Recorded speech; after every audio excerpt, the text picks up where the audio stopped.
All right, today we are going to be talking about NFL conspiracy theories. As far as our topics today consist of, is the Super Bowl rigged? And is the NFL using Taylor Swift to market their product to people of different demographics? I'm joined by my guest Tate today. Tate, would you like to say hello? Hey, how are you guys doing? All right, now let's jump right into our first topic of the day. So, Tate, are you a big NFL fan? Yeah, like I play fantasy football a lot. So Okay. yeah, I'd say I am. All right. Yeah. Do you root for any specific teams? I'd say the Chargers, but mainly who's on my fantasy football team. Okay. I cannot relate as a Chargers fan, but I am a Patriots fan myself. So, all right. Jumping into our first topic. As far as do you believe that the Super Bowl is rigged, and does the NFL set their script for the beginning of the season? I personally don't think that it is. Okay. Just because if you've played sports, you know it's like almost impossible to rig anything in sports, unless it's like they have to would rehearse it somehow for it to be scripted. And I don't think you can see the emotions on the players and everything. I don't think the emotions would be there if it was scripted. Now, as far as that, where it's very hard to rig a game, what do you say about the NBA referee who started to rig games in order to hit his bets by calling fouls and throwing flags as far as the referees go, where the referees can definitely have an impact on the game? Yeah, that is true. The referees, I think, if you're taking into account the referees and leaving the players fully out of it, then I think it is possible for you to rig certain games.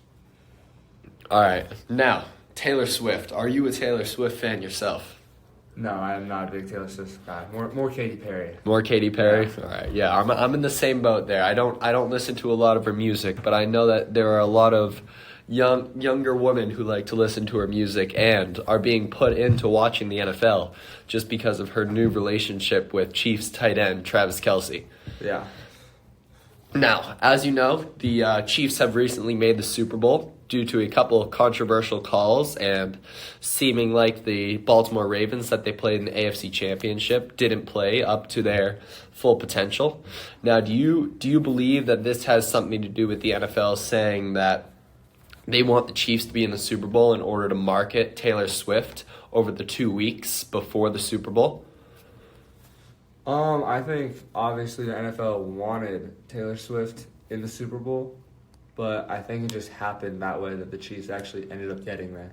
Because you can't say it was fully rigged because the Chiefs won the Super Bowl last year, and they've been the best team in the league for a while, and everyone knows it. Although it was a down year for the Chiefs, so you never know. Yeah. Yeah. What are your thoughts on it? In all honesty, I think that the NFL is just kind of being a merchant off of Taylor Swift's fame.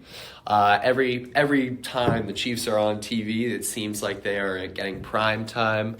Every time Travis Kelce touches the ball or the Chiefs make a first down, the camera somehow, some way, always seems to pan to the box to find Taylor Swift. And I gotta say, it was a nice, refreshing break during the last Chiefs game before the AFC Championship, the divisional game, when the camera was always panning to Jason Kelce, Travis Kelce's brother, who actually hosts a very successful podcast himself called the New Heights Podcast. Are you a fan of that show? I don't watch it a lot. I just see clips on it on Instagram or YouTube. Yeah.